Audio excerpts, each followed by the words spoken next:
Hello traders. तो मैंने बोला था कि हम एक वीडियो बनाएंगे चार्ट्स के ऊपर। तो आज मैं वो थोड़ा कैमरा सही कर लेता हूं पहले। हाँ, तो आज मैं वो आपको चार्ट के बारे में बताना चाहता हूँ। तो चार्ट बेसिकली होता क्या है, चार्ट ही हमें बताता है कोई स्टॉक या कोइन कि वो कैसे रिएक्ट कर रहा है, वो कैसे आगे आगे उसका जो परफॉर्मेंस है वो कैसी रहेगी। और चार्ट बेसिकली बनता क्या है, चार्ट में दो चीजें हमें देखनी होती है। पहले ही होती है सप्लाई, दूसरी होती है डिमांड। बेसिकली जो मार्केट चलता है वो दो ही चीजों से चलता है, एक सप्लाई और एक डिमांड। तो सप्लाई क्या है, कोई भी हम ले लेते हैं, जैसे हमने प्याज देखा था। प्याज की क्या है ना, डिमांड ज्यादा हो गई थी। प्याज का क्या हुआ था, एक टाइम पे डिमांड ज्यादा हो गई थी कि मार्केट से ना प्याज गायब थी। मार्केट में क्या था, सप्लाई कम थी, डिमांड ज्यादा थी। वैसे प्याज अब 40 रुपए किलो मिलती है अभी जो रेट चल रहा है, लेकिन उस टाइम 100 रुपए किलो, 150 रुपए किलो ये चल रहा था, बिकॉज डिमांड कम थी, सप्लाई कम थी और डिमांड ज्यादा थी। तो बेसिकली कॉइन और स्टॉक भी ना इसी तरीके से काम करते हैं कि मार्केट में जिस चीज की सप्लाई कम होगी, डिमांड ज्यादा होगी, तो वो उस चीज का जो प्राइस होगा वो हाई जाएगा, ऊपर जाएगा। ठीक है। मैंने आपको सोर्स में बताया था कि कैंडल्स दो ही होती हैं, एक ग्रीन और एक रेड। ग्रीन, जो ग्रीन होती है वो होती है बुलिश, बुलिश कैंडल। मतलब यहाँ पे क्या है ना, बायर्स है, सब बाय कर रहे हैं, बायर्स, ग्रीन कैंडल। और एक होती है रेड कैंडल, रेड कैंडल, ये होते हैं सेलर। तो ग्रीन कैंडल क्या क्या करती है, बायर्स को बताती है, और रेड कैंडल जो होती है वो बताती है सेलर्स को। तो हमें क्या करना है, हमको ना दो ही चीज देखनी है चार्ट में। चार्ट बेसिकली ना इन दो कैंडल से ही बनता है, एक ग्रीन और एक रेड। ग्रीन ग्रीन कब बनेगी, जब कोई भी बायर्स एक्टिवेट होंगे, मतलब बायर करेंगे, उस चीज की डिमांड होगी। और सेलर कब होंगे, सेलर जब होंगे कि जो लोग प्रॉफिट कर लेंगे अपना, कि हमने अपना प्रॉफिट बना लिया है, ठीक है, वो अपना प्रॉफिट बुक करेंगे। ठीक है, ये दो चीज होगी है। और चार्ट में ना हमें एक चीज और ध्यान रखनी है, चार्ट में हमें कैंडल्स पढ़नी होगी कि कौन सी कैंडल बुलिश होती है, कौन सी कैंडल पे हमें बाय करना है, कौन सी कैंडल पे हमें सेल करना है, कैंडल्स बनती कैसे हैं। तो कैंडल्स जो होती है ना, कैंडल्स क्या होती है, एक एक स्टॉक प्राइस है या फिर कोई कॉइन है, यहाँ से चलना शुरू हुआ और इसने यहाँ पर ये 101 रुपए का हाई लगा दिया। ठीक है, उसके बाद ये जो कैंडल क्लोज हुई वो 100 रुपए में हुई, यहाँ से उसने जीरो से चलना शुरू किया। तो ये क्या हुई, ये कैंडल की बॉडी होगी, बॉडी, इसको बोलते हैं बॉडी पार्ट, इसको बोलते हैं विक्स। जो कैंडल में हम ये जो विक्स, ये जो निकल जाते हैं इनको बोलते हैं विक्स। और इसको बोलते हैं हाई और इसको बोलते हैं लो। ये किस कैंडल की बात कर रहे हैं, हम कर रहे हैं ग्रीन कैंडल की।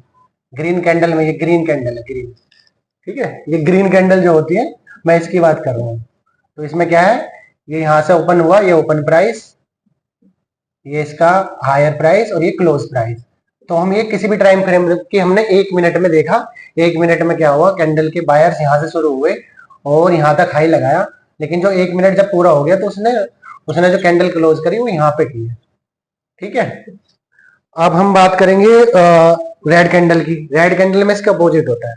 रेड कैंडल में यहाँ से शुरू हुए सेलर, यहाँ तक उन्होंने लाया और यहाँ तक उसने हाई लगाया, वो चलेगी है चीज 70 तक, मान लो 70 रुपीज तक गई सेलिंग में, लेकिन जो क्लोज प्राइस हुआ उसका, वो हुआ इसका 80 रुपीज का।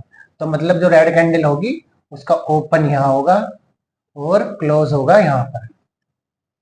ठीक है, तो इसको हम कहेंगे, हमें कैंडल पढ़ लिए दोनों की, दोनों कैंडल बनती कैसे हैं और क्या इसकी टर्मोलॉजी है, इसको बोलते हैं, ये विक्स है, ये भी, ये लोअर और ये हायर, लोअर हाई, इसको लोअर हाई बोल देते हैं हम, ये लो और ये हाई। ठीक है। हाँ, तो ट्रेडर्स आपको ये क्लियर हो गया कि मार्केट चलता कैसा है। मार्केट चलता है सप्लाई और डिमांड जोन पे, जिसकी ज्यादा डिमांड होगी, सप्लाई कम होगी, उसका रेट उतना ही हाई होगा। मार्केट में आसपास हमें देखना होगा क्या चल रहा है, कौन सा कॉइन चल रहा है, बिटकॉइन के बिटकॉइन की ब्लॉकचेन पे कौन सा कॉइन है, इथेरियम की ब्लॉकचेन पे कौन सा कॉइन है। बेसिकली मैं आपको बता देता हूँ, बिटकॉइन हमारे पास ना मेन जो है सबसे सबसे पहले ना तो एक ही कॉइन आया था बिटकॉइन, और ये बिटकॉइन की ही ब्लॉकचेन ब्लॉकचेन पर बिटकॉइन की ही ब्लॉकचेन पर सारे कॉइन डेवलप हुए हैं और इसी के थ्रू काम करते हैं, इसी की चैन पर सारे कॉइन चलते हैं।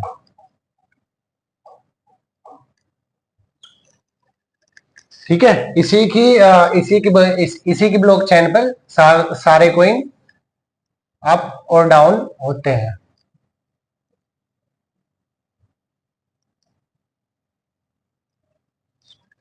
तो हमने बेसिकली सीखा है दो चीजें कि हमने देखिए कैंडल्स कौन कौन सी होती हैं, कैंडल्स कैसी होती हैं, रेड और ब्लू कैसे बनती है, और उसमें बॉडी इसका लोअर ओपन कहाँ से है, हाई कहाँ से है, और क्लोज कहाँ है।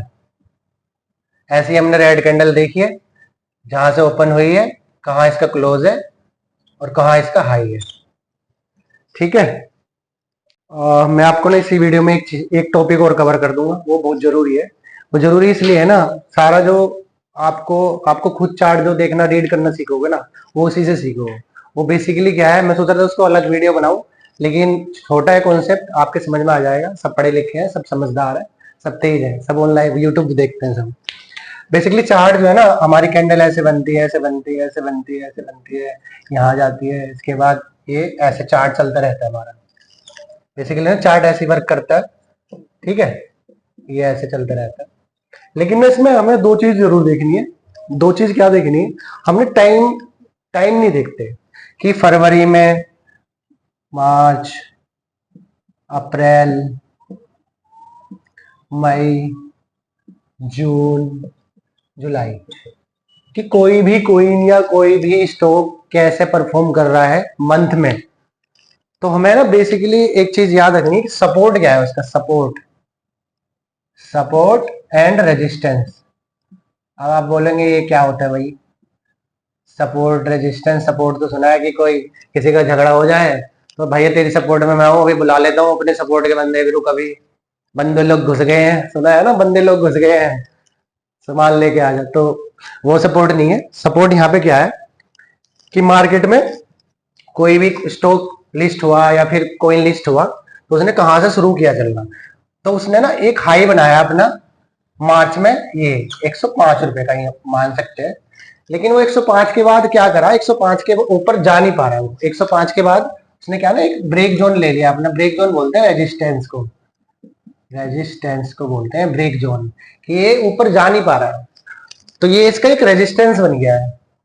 फिर ये क्या करा, यहाँ पे लोगों ने प्रॉफिट बुक करना शुरू कर दिया। सो लोगों को लगने लगा कि ये अब चलेगा नहीं कोई, लेकिन ये लोगों ने कहा कि नीचे आ रहा है, लेकिन इसने ना एक अपना ना यहाँ पे आके रुक गया एक तरीके से। मान लो ये 70 रुपीज पे रुक गया है, ये 70 से नीचे नहीं आ पा रहा, तो ये ना एक लाइन ड्रॉ होगी है इसको टच करते हुए, कि 70 पे जाते ही ना, 70 पे जाके क्या हुआ, इसकी डिमांड बढ़ने लगी।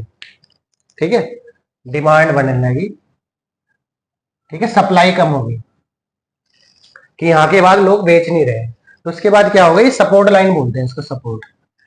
ठीक है, तो बेसिकली रेजिस्टेंस क्या है, एक रेट जिससे किसी भी स्टॉक या कॉइन का प्राइस ऊपर नहीं जा पा रहा है, और सपोर्ट क्या है, एक प्राइस हो कि यहाँ पे क्या है ना, बायर्स बैठे हैं कि हम इससे यहाँ पे आएगा तो मैं एक कॉइन ले लूंगा, अपने अपने उसमें वैलेट में रख लूंगा, अपने अकाउंट में रख लूंगा, और जब फिर ये ऊपर जाएगा फिर मैं बेच दूंगा। ऐसे ही चलता है बायर और सेलर का ना, ऐसे ही चलता है मिलके, कि यहाँ सपोर्ट पे लूंगा मैं, और रेजिस्टेंस पे, अगर रेजिस्टेंस पे ऊपर नहीं जा पा रहा तो मैं यहाँ बेच दूंगा।